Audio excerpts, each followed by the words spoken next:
Magandang umaga, Malacañang Press Corps at welcome sa ating press briefing ngayon araw, May 23. May bagong programa ang Department of Social Welfare and Development kasunod ng pagkakalagda ni Pangulong Ferdinand R. Marcos Jr. sa Executive Order No. 27 o ang reorganization sa Interagency Task Force on Zero Hunger. The program aims to alleviate hunger and poverty for families belonging to the lowest income bracket. And to give us more details on the food stamp program, we have DSWD Secretary Rex Gatchalian. Good morning, Secretary Gatchalian. Good morning. Maraming salamat. And before I go into the details of the program, I'd like to put it in context in relation to the new executive order on hunger. Let me just read a prepared statement by the department. Magandang umaga. With the restructuring of the Interagency Task Force on Zero Hunger, we are assured of a stronger and more efficient system and mechanism to mitigate hunger and poverty in the country. This is also part of our commitment to the United Nations Sustainable Development Goals and attaining the ambition natin 2040. In line with this development, I am proud to present to you the Department of Social Welfare and Development's new program that will provide food augmentation to food poor families, also known as Walang Gutom 2027, the food stamp program. The program is anchored with the Philippine Development Agenda 2023 to 20 transfers that will be loaded with food credits amounting to 3,000 pesos to purchase a select list of food commodities from DSWD accredited local retailers. The Walang Gutom 2027 intends to target the bottom 1 million households from Listahanan 3 who belong to the food poor criteria as defined by the Philippine Statistics Authority. We believe that this program will properly address the gaps and assist its beneficiaries in attaining the recommended food and energy consumption needed for each member to perform their daily tasks and routines that has direct and indirect contribution to human capitalization and a direct positive impact towards nation building. In other words, by meeting the daily food requirements of its target beneficiaries, the said program will sufficiently mitigate hunger due to extreme poverty. Lastly, the DSWD hopes that through Walang Gutom 2027, the country will be able to combat hunger and achieve food security towards the realization of a zero hunger Philippines. Maraming salamat. Okay. Open for questions? Yeah. Okay. Now we're open for questions. Ivan Mayrina, GMA 7. Sec, is this conditional? Yes.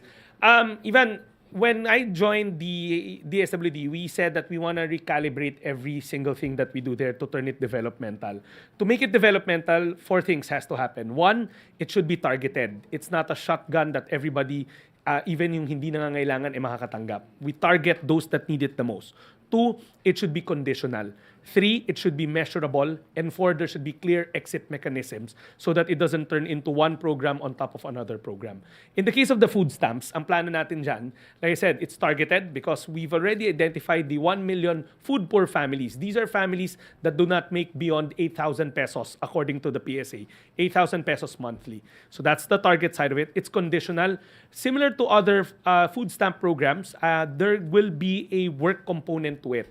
Ang argumento kasi ngayon, di ba, pag gutom ang isang individual, hindi siya makaparticipate, hindi siya makatrabaho. Kulang yung caloric intake. So kung hindi siya makapagtrabaho, hindi siya produktibong mamamayan ng ating bansa. So ang gagawin natin dito, we will supplement the family's intake so that they mawala yung feeling of hunger. Thereby, makahanap siya ng trabaho and thereby they become part of the workforce of the country. Ang condition nga doon is when you're signed up, you have to go to your nearest public employment office, get a certification that you are now being counted as part of the workforce. No matter what job it is. Alam naman natin, iba-ibang skill sets, iba-ibang angkop na trabaho. Pero ang importante, nagtatrabaho ka na. Okay. Pia Gutierrez, ABS-CBN. Sec, paano yung funding nito? Saan siya manggagaling? Because yesterday, the President said that the food stamp program is just still on the pipeline in partnership with the ADB. Tama yun. It's a very good question.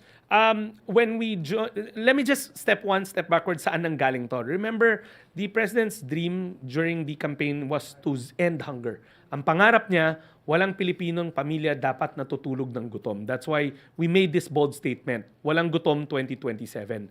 We want it to be the President's legacy that right before he steps out of office, wala nang Pilipinong gutom.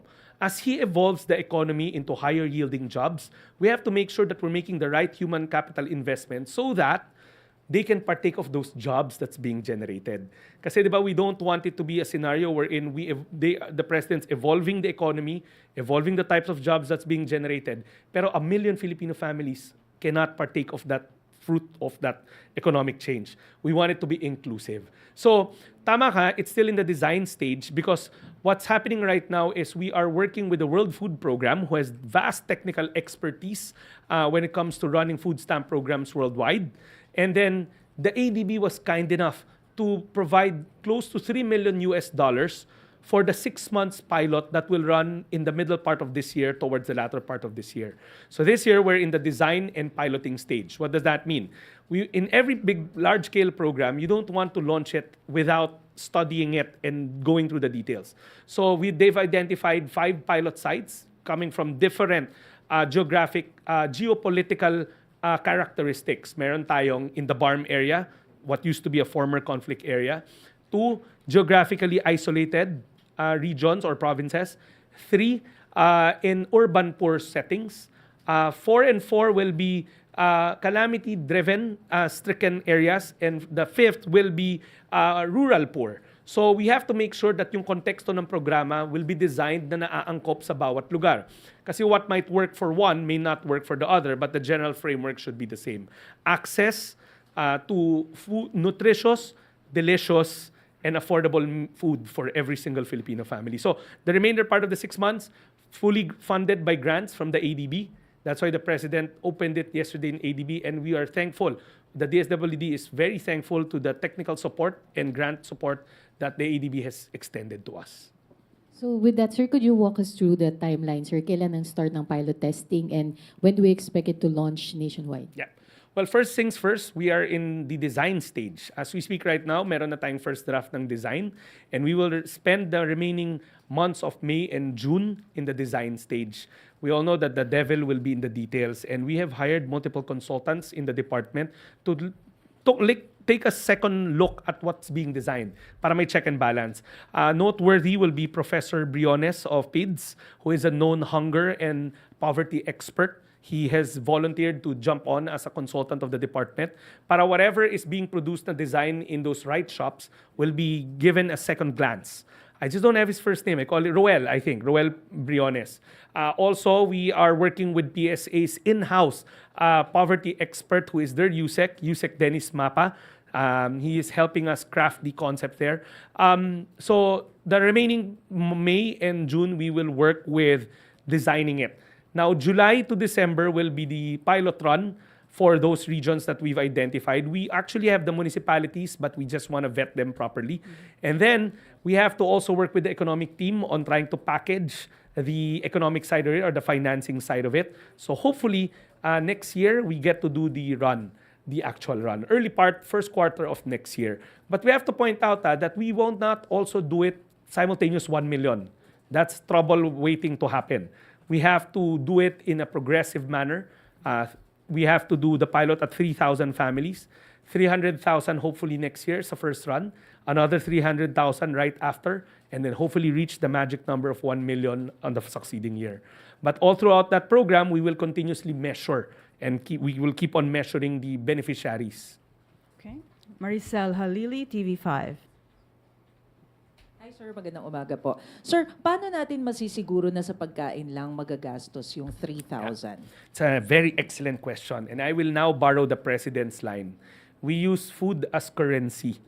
Meaning, the digital cards kasi that will be given to them, let me just point out that this is also in tune with the President's drive na digitalization.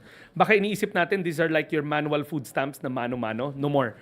We're working with the WFP on a digital platform wherein they get tap cards. Now, the tap cards will not be loaded with money, but they will be loaded with food equivalent. Meaning, we also worked with the FNRI family in crafting the program, wherein I created multiple baskets to choose from. So, yung baskets are always composed of 50% carbs, 30% protein, 20% fats. So mamimili ka lang within the food group. So let's say you go to an accredited partner retailer. You get to choose lang from a selected list of food items in that food group. So kung carbs, it's either rice or whatever you may have. So hindi to tipong cash na ibibigay natin. We use food as currency. I'm sure somebody will ask that. Who are the retailers? That's the exciting part for us. What we're doing right now is creating a whole ecosystem of farm to table. Remember, the President's drive was making sure that our farmers are taken care of. And that's why he set up yung mga kadiwa ng Pangulo. That's the farm to market part 1. The part 2 is we extend that ecosystem to market to table. So with 1 million Filipino families subscribed to it, we can also tap into our kadiwa ng mga Pangulo as outlets. 2, MSMEs, mga mom and pops groceries. And 3, obviously, because of their scale and their magnitude, mga big grocers. We've spoken to them, every single brand there is, and there's an appetite to participate in this program kasi we want it to become a movement. Ending hunger is not just the government's job. Ending hunger is everybody's job. It's not right that 1 million Filipino families are sleeping hungry and saying na bukas, I've lost all will to get out of poverty kasi chronic na yung poverty nila. Kung gutom ka ngayon, hindi ka makakapagtrabaho, bukas gutom ka na naman. And the cycle keeps on going around and around and around. And sir, paano po natin malalaman kung sino sa kanila yung graduate na dun sa programa? Okay, 2 things that we will use. That's the measuring part. Remember, SWS and other outfits always run that quarterly hunger index na lagi nating na-feature. The recent one, I believe, was it went down from 11 to 9%. You can fact check me on that. I just don't have the detailed figures in my head. We will obviously work with our survey firms to make sure that we're gauging the right things.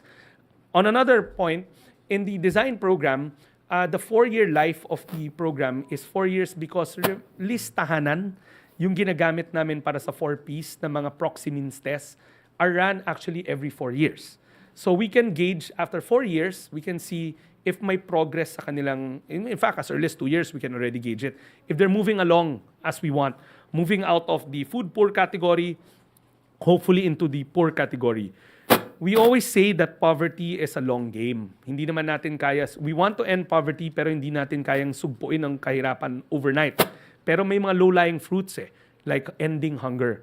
We've asked so many people and it's doable. As early as 2 years, you can start gauging it according to literature. But 4 years is the graduation point because we can actually use our tools ng listahanan to gauge. May characteristics yun remember sa proximin test, what a poor person looks like, meaning yung tahanan niya, ganyan. We will use the same gauge as well as the other methods being used by other survey outfits out there or research outfits out there. Sir, last na lang. So, kapag sir nakasama na sila dito sa listahanan, hindi na sila pwedeng maging part ng ibang program? No, quite the contrary. We will use the same base, yung listahanan. Binaliktad natin, we got the 0, pinakamahirap, and looked for 1 million of them. Yung per capita nila is pinakailalim paakyat till 1 million is hit. And then, this will sound very technical, but this is the amount of effort we put into it. Working with PSA, merong Food Insecurity Experiential Survey, FIES ang tawag nila, FIES. Food Insecurity Experience Survey, if I'm not mistaken. There are characteristics also to what a hungry person technically looks like. So, if-filter natin yon. So, we'll draw out the per capita na pinakamahirap from the bottom 1 million. And then, isasala pa natin ulit dun sa filter that the FIES, that the PSA gladly gave us para makita natin kung talagang yung person na na-target natin mahirap. Now, there will be overlaps. Kasi remember, 4Ps is not your anti-hunger program. 4Ps was designed to keep our children in school at an early age. At ang conditionality niya is the nutrition, the health side of it, to make sure that our children get the right barangay intervention sa barangay health centers nila. But it is not a hunger mitigation program. So this is actually complementary to it. There will be overlaps, pero hindi necessarily lahat sila the same. Because ang matatamaan dito malamang will be the poorest of the poor ng 4Ps, pero may mga mahihirap na wala sa 4Ps kasi they did not meet the condition. Wala silang anak, so and so forth. Okay. Nestor Corrales, Philippine Daily Inquirer. Good morning, Secretary. Secretary, how will the DSWD make sure that this food stamp program is sustainable? Where will the agency get the funds after the ADB grant for the pilot run? Yan. That's why we said it's in the design stage. The devil will always be in the details. We will get back to you. Number one, we are due to meet the finance managers of the government to explain the program to them. But off the bat, there seems to, and I cannot gauge it with absolute certainty because I belong to a different cluster in the cabinet. But ADB is very excited. They said it yesterday. They are very excited to work with us on this beyond the grant stage. And there's also appetite from our other development partners like World Bank. Diba? We've been working with them, the DSWD. They are also excited. They want to put in their inputs there. But more importantly, recently we met the UN resident coordinator, si Gustavo Gonzalez. And he said nga, there are other windows. We don't have to fund this solely by ourselves. There are multilateral windows out there that the United Nations can help us tap into so that the burden of carrying the program is not solely the responsibility of the Philippines. You have to remember, SDG 2, ending hunger, is a universality. The United Nations has been championing this. The President shares the same vision. So this is going to be a collaborative approach, multilateral in nature, not just solely by our own funds, but by the greater international community who wants to help us end hunger in the Philippines. Okay. Alexis Romero, Philippine Star. Secretary, so how do we ensure that we prevent leakages, especially sa list of beneficiaries, and ensure that only those intended beneficiaries will get those food stamps? That's why we're really spending a lot of time in the design and pilot stage. That's why itong remainder of the year, which is from now till December, we'll have to pilot and look at where potential leakages are. Siyempre sa design, sa papel, everything theoretically will look nice, but when you implement it, that's the time you catch the leakages. Leakages like what if they sell the food that they get? Yan yung mga bagay na that will be on the lookout for. That's why the design in the pilot stage is very crucial even for WFP. When they launched the same program in other countries like Mongolia, Indonesia, Vietnam, their programs were very successful. We also don't have to change the wheel, as the President told us. There are working models out there that we can copy, tweak a little so that we can adapt it to the terrain of the Philippines. But the design stage, again, is why we need to put time and effort. Hindi yung biglang nilaunch na lang. That's why we're spending so much months designing it and then piloting it. So how much is the total funding requirement for the food stamp program? Initially, we are looking at the first 11 billion for the 300,000. You can do the math. I just don't have the figures. But the total global, when it's running already, that should probably harp into 40 billion to include the administrative costs. But those are raw numbers. Please don't quote us on that. Kasi when we do the design and we do the pilot stage, may disclaimer ako lagi di ba? No, but that's the estimate of the department. That's the estimate. You can quote me on that. That's the estimate of the department. But when you run it in the design stage, you can see saan pa pwedeng mag-trim left and right. Because there will be economies of scale that we will try to exploit. Di ba? Remember, the kadiwa ng Pangulo is actually eliminating traders. So there are actually opportunities to be made there to cut costs. So the 40 billion is our rough estimate, the department's estimate. 11 billion, then 40 billion at its full scale. But when we actually finish the design stage, then we'll know the detailed peso and centavo. Okay. Alvin Baltazar, PBS. Secretary, magandang tanghali po. Secretary, kahapon parang medyo nabigla si Pangulo na parang wala pa pala tayong food stamp program dito sa Pilipinas. At sinasabi niya, effective yung food stamp program sa ibang bansa. Ano bang bansa yung mga nagpapatupad na ng food stamp program na sabi niya effective naman? At magiging effective din ba dito sa atin? Marami. Actually, US is the prime example. They have the SNAP program. Indonesia, most Latin American countries have it. In fact, in one of the Latin American countries that slips my mind, of all their social welfare programs, ito yung pinaka-popular. If I'm not mistaken, it's Venezuela. But Vietnam has their own program. Mongolia has their own program. Varying scale lang. But there's one commonality that I want to point out. It's really meant to protect the most vulnerable. Itong you get all these shocks in prices that's beyond our control. But with such programs, kasi you will be able to insulate them, making sure that the most vulnerable gets the protection that they need. I just want to also talk about the features of the program. Yung digital side of it is something that's new. So maaring wala sa ibang bansa yun, kanila manual. So atin, it's going to be a rev-up version, staying in line with the President's directive of digitalizing, making social welfare easier. Tawag na namin doon, ease of social welfare. Okay. Okay. Oh, Pia, are you on this issue? Another issue. Ay, sir. Okay, Jonel Maribotok. Ay, sir. Ano na po ang ginagawang preparasyon ng DSWD sa banta ngayon na paparating na malakas na bagay, sir? Well, actually, pabalik ako ng department because we're supposed to meet our beat reporters there about the preparation. Pero since mga same outfit nyo rin yun, so saves us the trouble of doing it.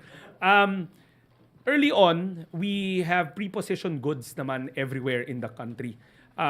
We have worked with Pag-asa on the modeling that it seems at this point, kasi it's very early, it's going to affect Regions 2, Regions 1, all the way to Batanes. But again, sabi nga nila, the path can change, but malaki siya eh. So what we've done is we've augmented the stockpiling of food packs up north. Right now, ang average kasi nila will be at around 30 to 50,000 in those two regions independently of each other. Naka-pre-position na yon. But we're doubling it up. The goal there is to double it before the end of business tomorrow. We've already started mobilizing as early as this weekend. So the food packs will be there. And then our field officers are now tasked to work with the local government units to see to it that the local government units in those areas that may be affected know that the logistical support of the DSWD is around. Kasi alam naman natin na the first line of defense will be the LGUs, but DSWD has the mandate for response. Sir, do we have enough budget para... We do. The Quick Response Fund of the national government will kick in naman. Remember, in the Quick Response Fund natin, part niyan is preparedness, making sure that handa tayo even before the storms come in. Sa DSWD, we have a full department doing disaster response. It's not a one-shot deal na pag may bagyo lang dumadating. All year long, they do these type of stockpiling activities, identifying. When I was signed up, we were talking about hub and spoke. We're trying to expand our warehouse system. That's what we're trying to do. That's what we're utilizing now. The warehouse system ng LGUs or ng national government or ng mga national government agencies. Pinupuno natin yun all year round kasi hindi lang naman storm ang binabantayan natin. May mga iba pang sakuna na maaring dumating. In a regular day, hindi lang siguro napipick up ng media, na we respond to small-scale calamities, man-made or natural, fires, mga skirmishes, conflicts. So we do those, pero day in and day out, that's part of our mandate. Okay, Kathy Valente, Manila Times. Yes, good afternoon, Secretary. Sir, the DSWD has issued po a cease and order desist against an orphanage sa Quezon City for alleged violation of law against child abuse, exploitation, and discrimination. May we get details po, ilan batang affected? Yeah. Is this an isolated case or may other orphanages pa tayong tinitignan? Okay. Glad you asked that. Isa pa yan sa mga, baka pagdating ko doon, sabi nila, hindi na nila ako kakausapin ng mga beat reporters kasi ng DSWD kasi sinagot ko na ng sinagot dito. And I promised them, una pa naman sila. Anyways, we are referring to the account of Gentle Hands Incorporated in Quezon City. Yes, we did issue a cease and desist order on the following grounds. Number one, as early as last Friday, I personally got complaints on the living situation inside the orphanage. There are 149 children inside. I personally went to inspect and see it firsthand kasi nothing beats me looking at it. Diba? Mahirap yung to rely on reports lang, written reports. So on a Saturday, I brought our team in the Standards Bureau together with our resident social workers to do our spot check. Remember, mandate ng DSWD na since we're regulating these social welfare development agencies, whether they're care facilities, responsibilidad rin namin to always monitor them. And spot checks, as long as may registered social worker, is allowed. So I went with our social workers Saturday afternoon at around 5 p.m. I myself saw the following things. One, the upkeep was not your most ideal. Nakakalat yung basura. Two, ventilation was an issue. Kasi ang nangyari dito, they overcapacitated the orphanage. It's a privately run orphanage. 80 lang ang rating niya, but they were running at 149 or 150 plus. 149 actually to be exact. So there, right there and there, maling-mali na yon eh. And the worst part of it all is we saw the fire exits and they were sealed or may mga grills. And that was not acceptable to us. That's a walking fire trap. So those are the three things. And one of the things that struck me, so it's overpopulated kasi they're running it beyond their allowed occupancy. Two, there are fire safety concerns. Three, the hygiene or the living standards are not to the standards of the department. And then four, more peculiarly, sa akin to, and this is what I saw, when I walked in kasi, there was a security guard, our social workers introduced themselves. We are social workers, kasi di ba sa spot check rules, dapat may social worker na kasama. I surely am not one. So, but you are deputized na sumama with the social worker. The guard initially said, hindi pwede. Kasi wala raw doon yung mga house parent, wala doon yung mga persons of authority, wala doon yung mga social workers nila, which is a no-no in such facility. Dapat at any given time, at alam to ni Daphne because she was a UNICEF champion, there should always be a social worker or a house parent inside. Now you're running an overpopulated facility nang walang social worker on hand. Meron sila pero wala on site. At the same time, yung house parent, wala rin doon. And all they had were, if I'm not mistaken, kaya ayaw ko papasukin, they only had 5 kasambahays who could barely answer. But you were running 149. So, it's a recipe for disaster. What if an accident happens and the fire exits are sealed? Diba? Right there and there, mali na nga kasi the ratio of adult supervision or professional supervision to the population, lagpas-lagpas na eh. But what struck me as something peculiar was, nasa door ako and ayaw ko papasukin, so the social workers had to explain to the guard and to the kasambahays kung sino kami. A unsupervised white Caucasian male just walked out of the facility. So, ang point ko, if it's unsupervised, kasi ang reason bakit daw wala bago ako pumasok, kasi wala raw doon yung mga house parent, wala doon yung mga guardians, wala doon lahat. Eh bakit merong adult, male, Caucasian, just walking freely unsupervised? How do I know it's unsupervised? Kasi that's the same reason to me eh. So we finally got in, they escorted us in, and true enough, wala yung mga house parent, wala yung mga social worker. Then later on, dumating yung resident psychologist nila, child psychologist nila, then we engaged them. Ask questions, so and so forth. But sa akin, more than anything, the cease and desist order is anchored on our parent of the nation doctrine. We are supposed to take care and protect those that cannot protect themselves, especially children. So that's why we move for cease and desist, but giving them 20 days to answer our findings and also to fix whatever they need to fix. But in the interim, we have to protect the children. Now, as we speak right now, our social workers are on site to make sure that we work with the children, that they are properly handled. Diba? Siyempre, you just don't pull out. Our social workers know the protocol.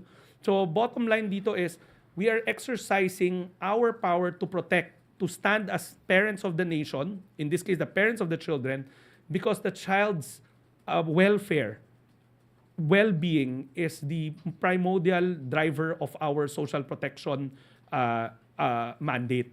Ang importante sa amin is maprotektahan yung mga bata.